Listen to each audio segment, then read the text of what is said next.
Hey everybody, what's going on? Dr. Chad Woolner here. Dr. Buddy Allen. And this is episode 34 of the Health Fundamentals Podcast. And on today's episode, we're talking about the question, is your doctor a jerk? So let's get started. You're listening to the Health Fundamentals Podcast. I'm Dr. Chad Woolner. And I'm Dr. Buddy Allen. And this show is about giving you the simple but powerful cutting-edge tools you need to change your health and your life. So sit back and enjoy the show as we show you the path to your best life down to a science. So hey everybody, on today's episode, we're talking about the question, is your doctor a jerk? And there's actually some pretty profound evidence now that suggests that this could be the difference between you improving in your health or not. Scary. Yeah, and you know, it's interesting. I first started, I've always intuitively felt like bedside manner has been this often downplayed element that I've always felt is far more crucial in the overall equation of health and healing and helping patients than people are willing to admit. And reason being is because I think far too often we want to think and believe that skill and expertise and the actual things that are being done are the secret. And not to dismiss or downplay or say that those things don't matter. Skills are important. Yeah, they are, absolutely. But I think the reality of it is bedside manner and the way the doctor conducts himself interacting with the patient, the way he communicates, or he or she, I'm saying he here, but he or she, makes just as much of a difference. It is just as important as skill, as clinical competence, as the actual interventions that are being done. I've always felt that way. I've always just intuitively believed that to be the case. And I think most people, when you present this to them, I would say would feel similarly. Sure. And I saw a book that has recently come out, and I have it. I haven't read all of it yet. I started it. It's called Compassionomics. And it's talking about this very thing. But there was an article that was recently published that said, the article is entitled, "The Power of Bedside Manner on Pain." And it said, new research shows how a doctor's beliefs and attitudes affect patient outcomes. And so they talk about this idea of not just bedside manner in terms of, does the doctor communicate well, and is he kind, and is he compassionate, and does he effectively communicate? But does the doctor exude confidence and competence in terms of their attitudes towards the patient with regard to what it is that they're doing? And that should make perfect sense, because those sorts of seemingly subtle, or maybe at times not so subtle, things can have a tremendous impact on the patient's expectations and the patient's attitudes and beliefs. And our own personal attitudes and beliefs dramatically impact our own health outcomes. I mean, this has been proven time and time again in research that's been done. Most people have heard of the placebo effect. And I would say that maybe people haven't heard of the other side of that coin, the darker side, that what we call the nocebo. The nocebo, right? Placebo effect is this idea that people have heard of, that your mind can shape and alter your physiology. For good, meaning, if you've heard of research where they take and compare, they blind things, or they use placebo controls to determine what's the mechanism of action behind a patient getting better results. Was it that the intervention actually really did something, or was it that the patient's own mind believed it and therefore it was so? Because placebo is a very, very real thing. It is powerful. But on the flip side, nocebo is powerful as well. And it's basically the opposite, that if you think and believe and feel that there is going to be a negative outcome, that you're going to get sick, that you're going to do better, that your pain is going to be worse, then it happens just as much, And I think sometimes people often not dismiss placebo, but look down on it like this bad thing. I think it's a great thing. I think it's fantastic. Especially, sometimes you just have to get things right in your own mind to be able to move on to a healtier place. And that happens for a lot of people, whether it be with getting to a healthy weight or getting over sicknesses, or you name it. I mean, your mind is 100% essential for you to fully recover from anything. Right. But there's something, as you were talking about, that your doctor being, confident and a good communicator and kind and don't. One of the one little caveat I would say from having worked with a lot of patients, don't be a doctor that or don't be upset if your doctor tells you something that's a little bit hard, but because sometimes we patients and I say we as in myself included, we will kind of we will try to poo-poo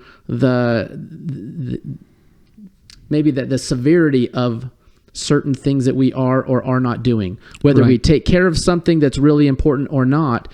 If a doctor tells you, listen, you are grossly overweight, and and it can be done in a nice way, tactfully. Yeah. But if someone tells you something and it's hurtful to you, I don't believe all doctors. Some doctors do have poor bedside manners. Absolutely. But I don't believe all doctors who may have to. I mean, that's hard for us to tell someone, listen, you're really unhealthy. Yeah. You really need to, for us to be able to help you, even though it's for us, maybe your back or your leg or your hip. Yeah. We have to help you get to a healthier weight. You can't discredit or call that doctor sucks because he said I was fat. Yeah. Or he said I was lazy or what, if someone tells you something that it's not easy for us to have to say that to people, right? Honestly. Well, and again, I think the key here that you're talking about is not what's being said, but how it's being said. Yes. That's the difference. And the reality of it is that we have to be self-aware enough as individuals to accept the fact that human nature is such that we always want to put softening filters on everything that's coming through, because none of us want to admit that we're lazy, that we're fat, that we're, unhealthy, that we're, all these, we don't necessarily enjoy hearing those sorts of things.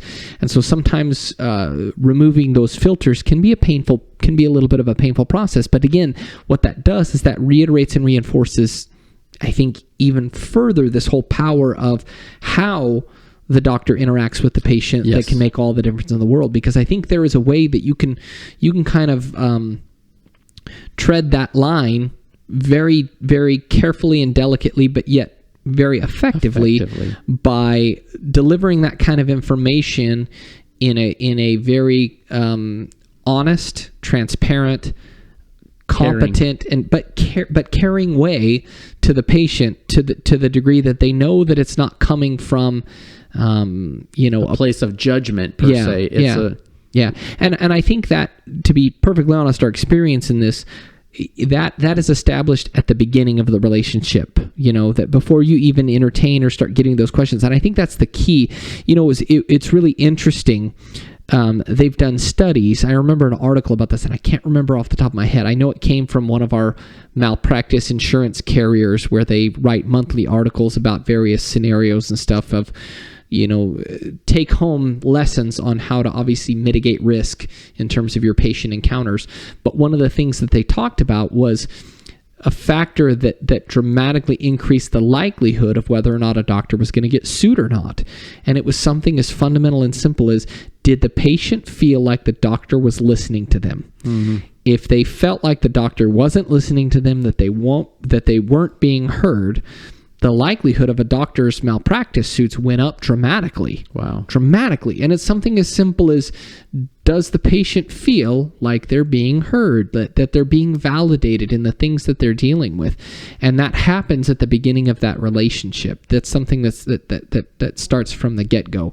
And so the whole take-home, I think, in all of this is that it's a two-way street. Really. Number one, if your doctor is a jerk, fire your doctor. You don't have to, feel like you have to stick with somebody if you don't feel like, and I think that's surprising to me, to be honest with you, is I feel like sometimes I've heard over the years of patients where they tell me these stories and it just makes my jaw drop. Sometimes I'm like, the doctor said what to you? Mm-hmm. And I've had personal experiences. My wife and I, through the years, my wife having dealt with infertility years ago, she dealt with a handful of doctors who were less than compassionate, very poor bedside manner. One in particular, I remember, was a jerk. He was just an outright jerk. And guess what? we didn't go back and see him. My wife found another doctor. So don't feel like you have to continue down that road just because, but on the flip side of that also, maybe doing a little bit of self-reflection as to whether or not you have the self-awareness and the ability to, consider whether or not there is truth in things that are reported back to you that may cause some potential initial discomfort of hearing, that you may not want to hear.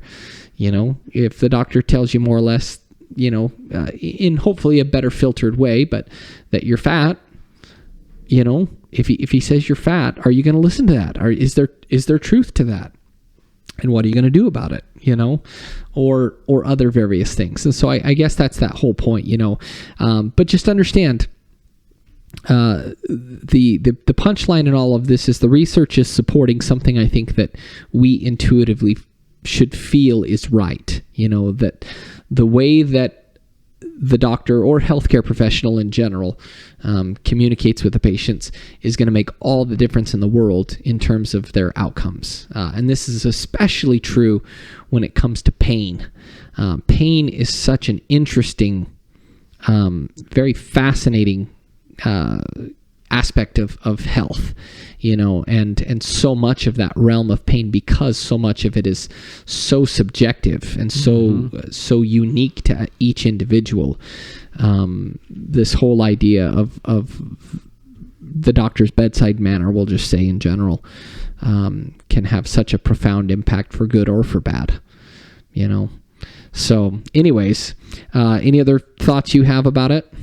No, not really. Okay.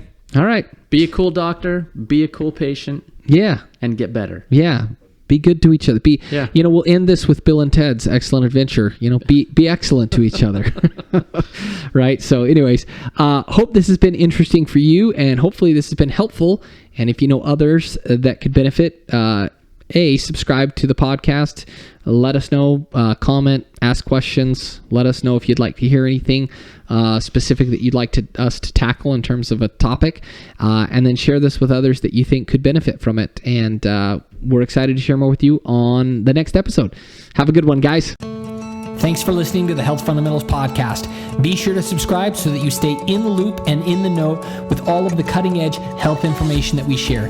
If you know other people that could benefit from this information, please share it with them as well. Also, be sure to give us a review. These really help us to ultimately help more people. Last but not least, if you have questions that you want answered live on the show, or if you have ideas for topics that you would like us to cover, please shoot us an email and let us know at info@thehealthfundamentals.com.